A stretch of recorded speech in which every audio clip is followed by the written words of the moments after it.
Hello दोस्तों, कैसे हैं आप। आज मैं अपनी इस वीडियो में लेकर आया हूं सिंधु घाटी सभ्यता का प्राचीन इतिहास, जिसकी अवधि 3300 ईसा पूर्व से 1700 ईसा पूर्व तक की मानी जाती है।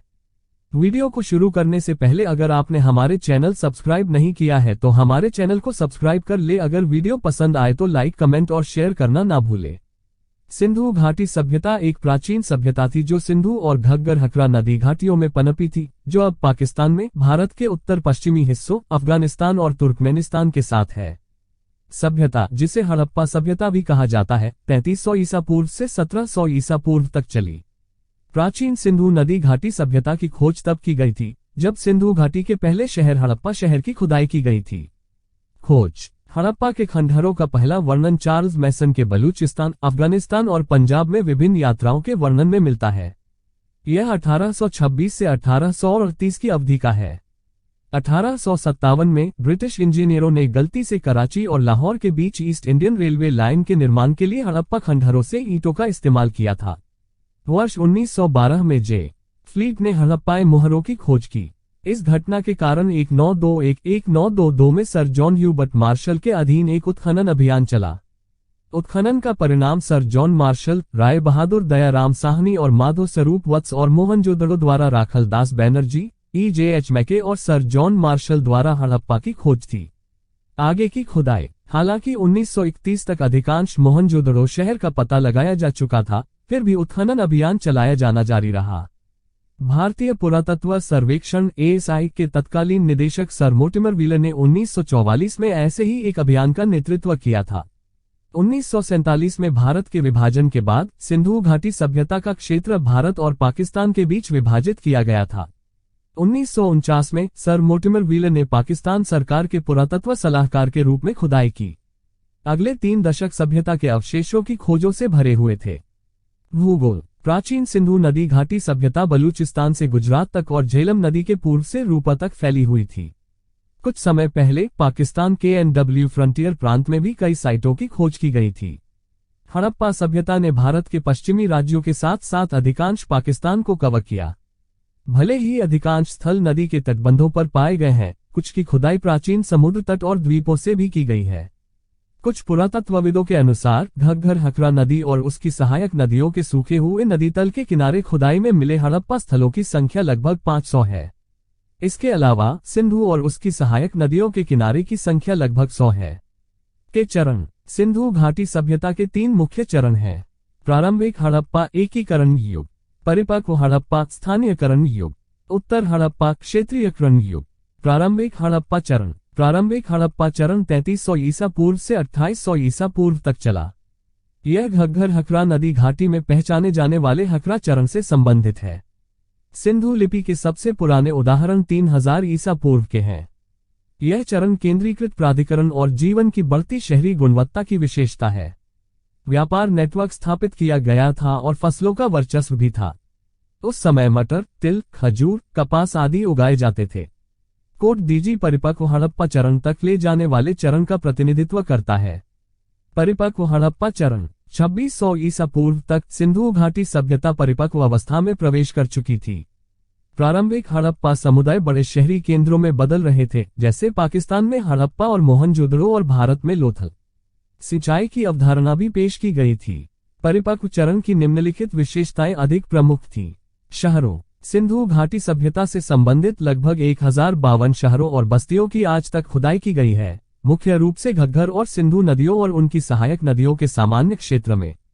इन शहरों में खोजी गई कलाकृतियां एक परिष्कृत और तकनीकी रूप से उन्नत शहरी संस्कृति का सुझाव देती हैं। शहरी नियोजन की अवधारणा भी व्यापक रूप से स्पष्ट है। दुनिया में पहली शहरी स्वच्छता प्रणाली का अस्तित्व भी है। सिंधु घाटी के प्रत्येक शहर में पाई जाने वाली सीवरेज और जल निकासी प्रणाली आज पाकिस्तान और भारत के कुछ क्षेत्रों की तुलना में कहीं अधिक कुशल है। सिंधु घाटी सभ्यता के लगभग सभी शहरों में डॉकयार्ड, अन्न भंडार, गोदाम, ईंट के चबूतरे और सुरक्षात्मक दीवारें मिली हैं।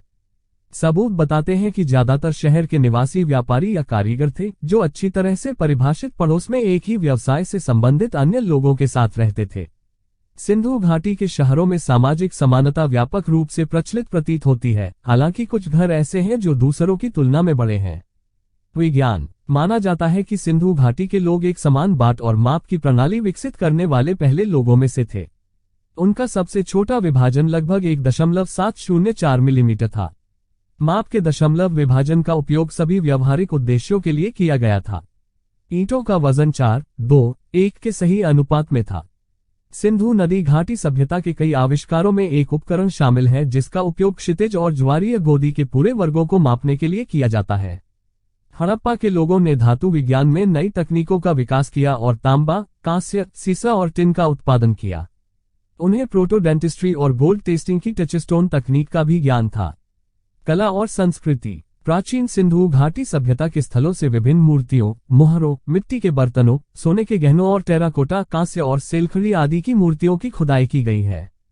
जिन अन्य शिल्पों का पता लगाया गया है उनमें shell works, ceramics, agate, glazed, steatite bead making, विशेष प्रकार के कंघे आदि शामिल हैं। सिंधु घाटी में मुहरों, खिलौनों, खेलों और तार वाले वाद्य यंत्रों के भी प्रमाण हैं। व्यापार और परिवहन। व्यापार हड़प्पा सभ्यता के लोगों का प्रमुख व्यवसाय प्रतीत होता है। परिवहन के मुख्य रूपों में बैलगाड़ी और नावें शामिल हैं। पुरातत्वविदों ने लोथल के तटीय शहर में एक विशाल ड्राइज्ड नहर और डॉकिंग सुविधा की भी खोज की है। सभ्यता के मिट्टी के बर्तन, मुहरें, मूर्तियां, आभूषण आदि मध्य एशिया और ईरानी पठार के साथ काफी समानताएं दिखाते हैं, जिससे उनके साथ व्यापार का संकेत मिलता है। फिर हड़प्पा और मेसोपोटामिया की सभ्यताओं के बीच भी समुद्री व्यापार नेटवर्क के संकेत मिले हैं। कृषि। खेती की जाने वाली प्रमुख अनाज की फसल नग्न 6 पंक्ति वाली जौ थी, जो 2 पंक्ति वाली जौ से प्राप्त फसल थी। हालांकि किसानों और उनकी कृषि विधियों के बारे में अधिक जानकारी उपलब्ध नहीं है। प्रतीक प्रणाली। सिंधु घाटी से खुदाई में मिली मुहरों, चीनी मिट्टी के बर्तनों और अन्य सामग्रियों पर कम से कम 400 अलग अलग सिंधु प्रतीक पाए गए हैं। विशिष्ट सिंधु शिलालेख अधिक से अधिक, लंबाई में 4 या 5 वर्ण और काफी छोटे हैं। किसी भी वस्तु पर सबसे लंबा शिलालेख 26 प्रतीकों का है। धार्मिक वस्तुओं पर भी सिंधु के प्रतीक पाए गए हैं, जिनमें से कई बड़े पैमाने पर उत्पादित किए गए थे। धर्म। सिंधु घाटी सभ्यता में पाई गई बड़ी संख्या में मूर्तियों से पता चलता है कि हड़प्पा के लोग एक देवी मां की पूजा करते थे, जो प्रजनन क्षमता का प्रतीक थी। उस समय की कुछ मुहरों पर स्वास्तिक भी खुदा हुआ है। फिर कुछ अन्य है जिनमें एक आकृति योग मुद्रा में बैठी है और जानवरों से घिरी हुई है। यह आकृति जीवों के भगवान पशुपति के समान है।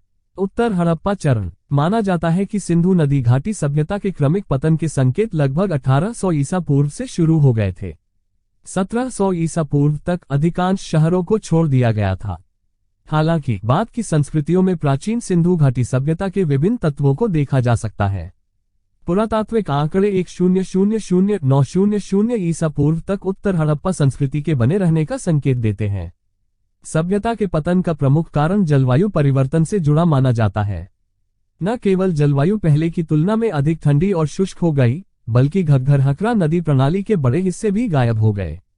तो दोस्तों, कैसी लगी आपको हमारे द्वारा दी गई यह सिंधु सभ्यता की जानकारी? अगर आपको यह जानकारी पसंद आई हो तो हमारे चैनल को सब्सक्राइब करें, लाइक, कमेंट, शेयर करना ना भूलें।